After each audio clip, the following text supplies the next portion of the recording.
Ahora hay que crear otra clase donde va a estar el método principal que se va a encargar de ejecutar el programa. Para ello nos dirigimos al paquete vista, clic derecho, New Class. De nombre colocamos ejemplo 3. Dentro de ello hay que crear el método principal, public static, void main. Listo. Dentro de este método main, como ya lo mencioné al inicio, vamos a usar la clase scanner, que se va a encargar de recibir los datos por el teclado. Y para ello necesitamos instanciar un objeto de esta clase. Pero para usar esta clase necesitamos importarla. Entonces aquí arriba lo importamos colocando import java.util.scanner. ¿Listo? De esta manera ya se importó la clase. Ahora dentro del método hay que instanciar un objeto de esta clase. Colocamos entonces scanner. El nombre del objeto, por ejemplo, va a ser teclado, igual new scanner. Y como argumento colocamos system.in. Finalizamos con el punto y coma. Ya tenemos nuestro objeto, para este caso, con el nombre teclado. Este objeto se va a encargar, digamos, de armar un puente para nosotros poder ingresar datos desde el teclado hacia el sistema, que se van a almacenar en memoria. A ver, primero hay que acomodar un poco esto. Listo, ya lo hemos acomodado. Ahora lo primero es ingresar datos para otorgar a los catetos. Entonces usamos este objeto.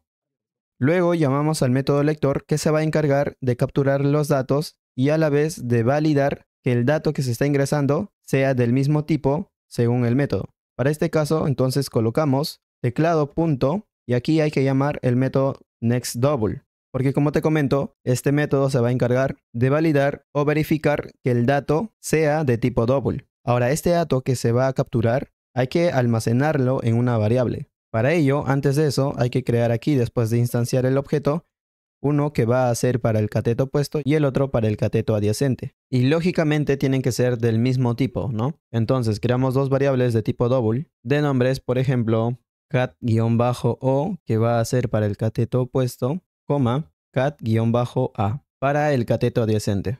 Ahora, este dato que vamos a capturar va a ser para el cateto opuesto. Entonces colocamos aquí cat-o y le otorgamos ese dato capturado. De igual manera con el otro.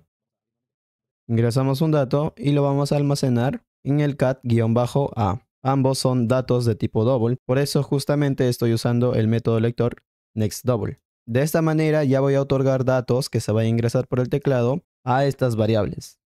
Pero necesito colocar una guía para que el usuario se guíe qué valor va a ingresar.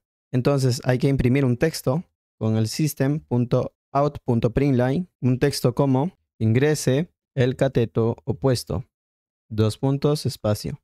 A ver, hay que acomodar un poco. Ya tenemos como una guía para que el usuario ingrese un dato adecuado, ¿no? Pero aquí hay que modificar, hay que usar nada más el print para que nuestro dato que ingresemos se coloque al costado del texto. De igual manera con el otro, imprimimos otro texto, system.out.print, y aquí colocamos un texto de ingrese el cateto adyacente. Ahora sí, ya hemos capturado dos valores que se van a almacenar, el primero a la variable cat-o y el segundo a la variable cat-a. Esos dos luego se les va a otorgar a las variables del parámetro. Luego de ello, esas mismas variables que están como parámetros se les está otorgando a los atributos. Es como si yo voy a otorgar los valores directamente a los atributos, solo que los datos se están pasando de variable en variable y al final van a llegar al atributo. Ahora hay que instanciar un objeto de la clase triángulo para usar este constructor con parámetros y a la vez para llamar el método calcular hipotenusa y el método imprimir hipotenusa. Entonces instanciamos el objeto de la clase triángulo, pero no vamos a poder instanciar sin antes importar la clase. Al igual que hemos importado la clase scanner, también tenemos que importar la clase triángulo, porque esta clase triángulo que está por aquí pertenece a otro paquete. Y nuestro ejemplo 3 está ubicada en otro paquete, para este caso paquete vista. Entonces por eso hay que importarlo. Colocamos import, el nombre del paquete que es datos, punto, y la clase, para este caso triángulo. Finalizamos con el punto y coma.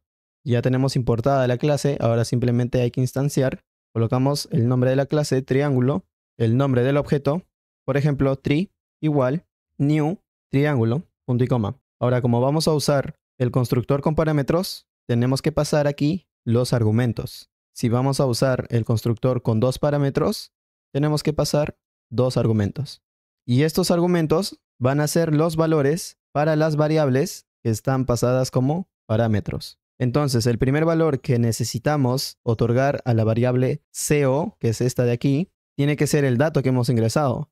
Entonces, le pasamos la variable cat-o, porque esta variable va a contener el valor que vamos a ingresar por el teclado. Por eso mismo decía que al final el valor o el dato va a viajar de variable en variable y al final se va a otorgar a los atributos. ¿Ya? Entonces el primer argumento va a ser cat-o, coma, el segundo argumento, la otra variable cat-a.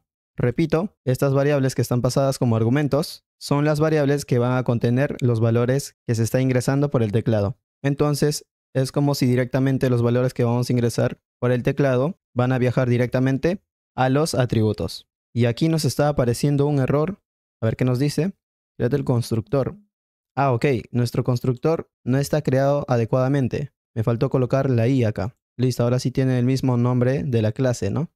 Ahora sí me va a desaparecer el error. ¿Ya ven? Entonces continuamos. Ya hemos otorgado los valores que vamos a ingresar por el teclado a los atributos. Ahora simplemente hay que llamar a los métodos. Para ello hay que llamar con el objeto tree.imprimir hipotenusa.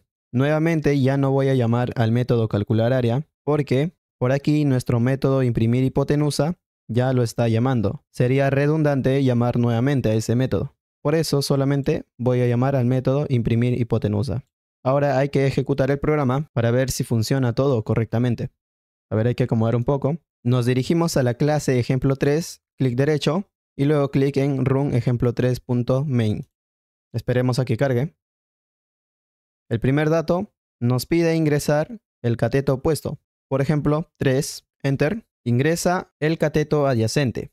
Bueno, aquí tenemos un pequeño error. Nuestro dato se va a ingresar directamente aquí y eso no se ve bien, entonces hay que modificar en esta parte. Me olvidé ponerle aquí 2 puntos y espacio para que haya una separación como el primero de acá, ¿no? Nuevamente entonces voy a ejecutar el programa.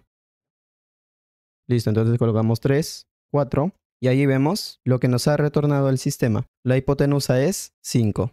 Por último, como ya te comenté en videos pasados, siempre que usas la clase scanner, al final debemos usar el método close para liberar recursos en el sistema. Para este caso entonces colocamos aquí abajo teclado y llamamos al método close. Entonces de esta manera se utiliza el método constructor con parámetros.